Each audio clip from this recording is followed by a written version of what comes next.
All right, welcome back to another video. Okay, so in last video we were talk about some like Windows API, and I told you we're gonna discuss this in next video.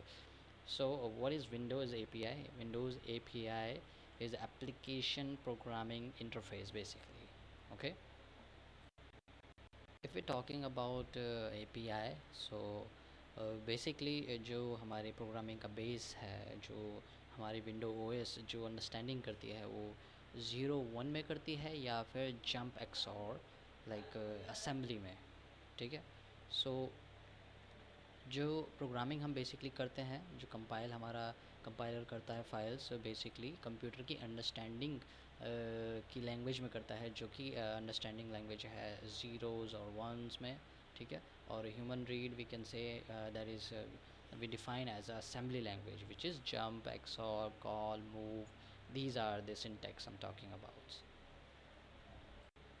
So let's talk about this example. Okay.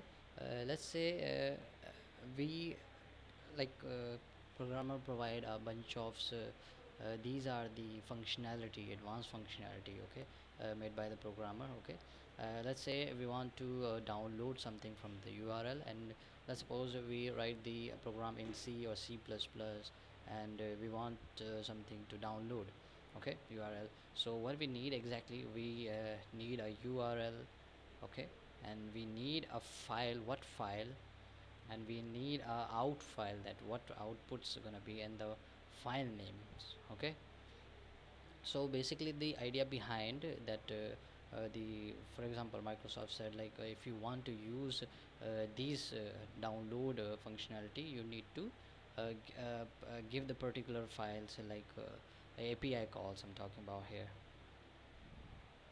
Basically you need to supply a very defined pattern, like for example we take the example, like if you want to download something from the URL, what you need first, you need a URL for the download that file. Okay, then you need a file for that, and the out file and the file names, like that. So that's how the Windows API comes in the action. If you want to download something, you don't need to give that pattern exactly what followed by, like it needs the file URL, file out file, and file names. No. So they create basically the API already. Okay, API calls that. Okay, that gonna call that if you want to download, that don't need any extra efforts, that you need to just download, or you need to just open that file that already give a specific path or file, specific files path. So it's gonna use that API.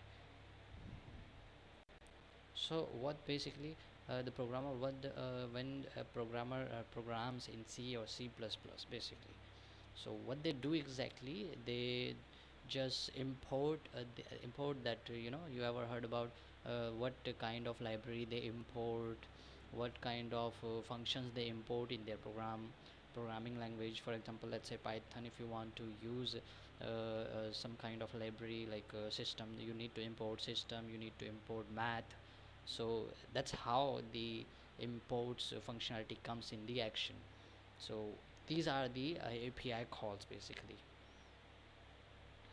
So we're talking about API calls are bad? No, it's not a bad thing. That every programmer, every language use the imports file, use the API calls. Okay.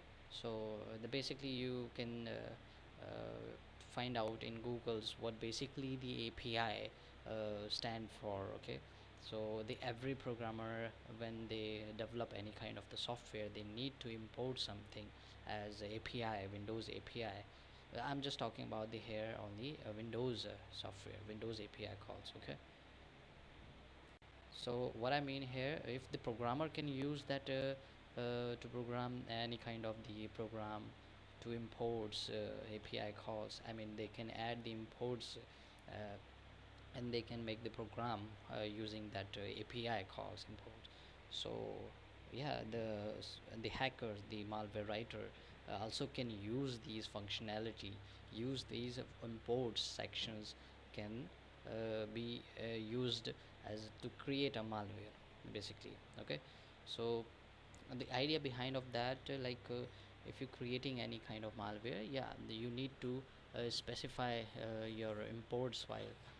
Okay, so when you're importing these functionality in your program, if you're writing any kind of malware, that you need to import some APIs, like as I explained, you need to import these functionality, you need to import those library, so they can use that systems APIs. Okay. Okay, so if we're talking about our API calls, so let's get back to import address table. You can see we check in our last videos. Okay, so there are a bunch of API calls you can see there. Okay, terminate process, get current. So there are so many exactly. So what is basically it's suspicious here for me, that is the cell execute. Okay, so there is the API calls that. So what it does exactly? So we're just gonna use the Google. Okay, we're just gonna use that Google and we're gonna Google it, what it basically. So Windows API cell executable. So there is the document Microsoft. Okay, so you can study here the perform an operation on a specified file. So these are the basically you can, this is how you can get the knowledge of for the suspicious API calls, if you really studying the malware analysis. Okay, so that file doing the bunch of things here. Okay, so we can see here. So again, we can say that shell executable doing something suspicious thing, but it's not enough. It's not enough that we can say that is yeah, doing something illegally or something unwanted thing. And as you see here, the URL download to file w, the API. Okay, so that is basically also API calls. Okay, as you say here, there is the original API calls that URL download to file W, that is the more suspicious. So if you don't know that things also, you can do the same things. You need to open the URL, I mean the Google, so and just write down that URL downloads file. Okay, so here it is. Let's open. Okay, it said downloads bits from the internet and save them to a file. So this is the more suspicious API that used by that malware, we can say that. Okay, so as I said, that's how you can examine the API, that whatever you examine, the if you examine a malware or virus, if you examining their API, if you don't understand what kind of the API, it's not you know it's not like that you gonna remember all the API calls one by one. So yeah, better just do the Google, copy paste, and read out what that API calls doing. If it legitimate, like whatever the for example, if you're having a PDF file and you find that API call in that, that means that is a malvirus, or you can say that is you find a malware for that in that file. Okay, so uh, the concept is very clear here, because how and why that PDF file need that API to download bits from the internet and save them to a file. Okay, so that's more suspicious for me. So basically, these API calls basically banks uses to sync your data uh, to in their database. So this is not the common and the used API. That is the doing the something a unique functionality. We can say that.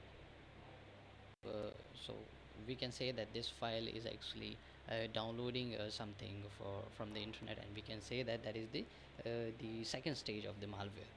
Okay, so if we drag down, so there is p callers and the size URL, that is the download failure is written, and that there is the file names that gives the path that in your directory already exist. Okay, so we can say that there you can see there bunch of the API, and you need to just find out the some suspicious API call that you are really not sure about that API. So if we're talking about the APIs, so uh, there are a bunch of API calls that we are still not sure because we didn't run our malware so it can expose itself. Well, this is the part of the another video. Okay, so I hope you understand the what is the API calls and what are these used and how you can identify what it is doing in your that sample and what is the purpose of that API calls. Okay, so make sure you download the PE view for yourself, and I hope you have already PE view because I told you to download the Flare VM in your system. Okay, so make sure the Flare VM is only you can download in Windows 10 and Windows 7.